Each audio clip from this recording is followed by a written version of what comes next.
Number 1, बेकार की चीजें मन से कैसे हटाए। अपने मन के अंदर और बाहर हमने बेशुमार रद्दी जोड़ी हुई है। सामान ही नहीं बल्कि बेकार के विचार भी हमारे पास जमा है। हमारी जरूरी चीजों को सही जगह तब मिल पाती है जब हम बेकार का सामान हटाते रहते हैं। हमारे लिए बुरे अनुभव, नेगेटिव सोच और बेकार के दुख मन के अंदर मौजूद कचरे की तरह ही है, और जब हम अपने मन से ये कचरा साफ करते हैं तभी नए विचारों के लिए जगह बन पाती है। हम नए ढंग से चीजों के बारे में सोच पाते हैं। इसी तरह जिस सामान की जरूरत आपको नहीं है उसे हटा दे, अपने मन से भी और अपने लाइफ से भी। इसके लिए सबसे पहले इच्छा और जरूरत के अंतर को समझे। उन वस्तुओं को हटा दे जो इस्तेमाल की नहीं है, जिनका होना आपको दुख देता है या बीते समय में अटकाए रखता है। हमारे कई दुख हमारे ज्यादा सोचने का नतीजा होते हैं। अपने विचारों को पहचाने, खुद से पूछे क्या वाकई वो विचार आपके लिए मायने रखता है।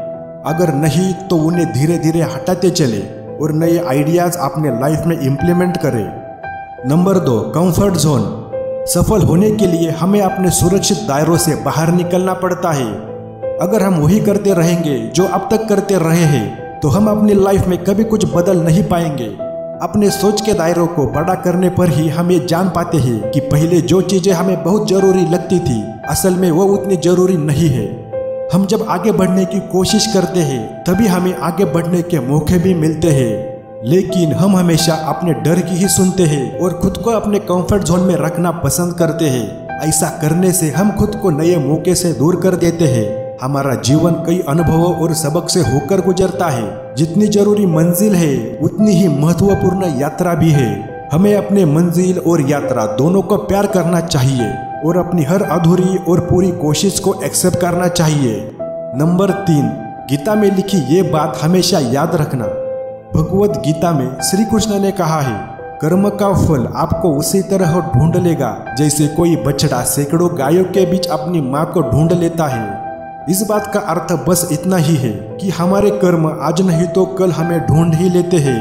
फिर चाहे आपके कर्म अच्छे हो या बुरे, बस फर्क इतना होगा कि अच्छे कर्म का फल हमेशा अच्छा और बुरे कर्म का फल बुरा ही मिलेगा। सही समय आने पर आपके एक एक कर्म का फल आपको जरूर मिलेगा। इसलिए यदि आप किसी कार्य में मेहनत कर रहे हैं और रिजल्ट नहीं मिल रहा है तो उदास मत होइए, मेहनत जारी रखिए। आखिर में रिजल्ट आपके हक में जरूर होगा।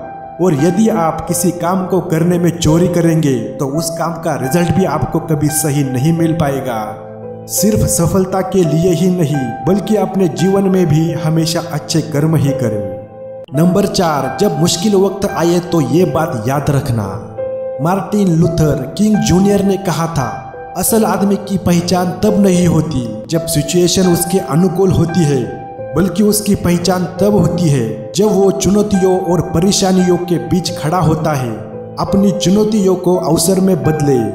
क्या हुआ जो आपने जिंदगी में कुछ खो दिया, या आपके पैसे कम हो गए, या किसी ने आपका साथ छोड़ दिया, पर क्या आपने अपना भविष्य देखा है? अगर चुनौतियों से हार मान लेंगे तो निश्चित ही आपका भविष्य कभी बेहतर नहीं होगा।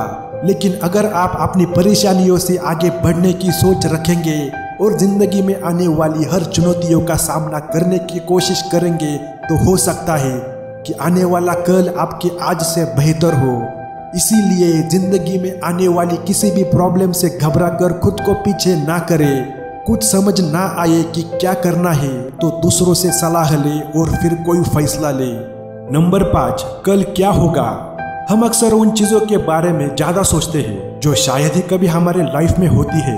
हम अपने आज में जिंदगी जीने की बजाय उन चीजों के बारे में ज्यादा सोचते हैं जो या तो बीत चुके होते हैं या फिर आने वाले होते हैं। अगर जिंदगी को अच्छी तरह से जीना है तो ये सोचना बंद करो कि आने वाले कल में या फिर एक महीने या अगले एक साल में क्या हो सकता है और आप क्या क्या कर सकते हैं। बस आप अपने इन 24 घंटों पर फोकस करिए जो आपको आज मिले हैं, क्योंकि बीता हुआ कल आप फिर से जी नहीं सकते और आने वाले कल में क्या होगा ये आप तय नहीं कर सकते। बस ये सोचिए कि आप इन 24 घंटों में ऐसा क्या कर सकते हैं जो आपको अपने एम या फिर गोल के करीब ले जाए।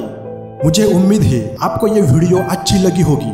आपके कोई सवाल या सुझाव हो तो कमेंट के माध्यम से हमें जरूर बताइए। आपका बहुमूल्य समय देने के लिए दिल से आपका शुक्रिया।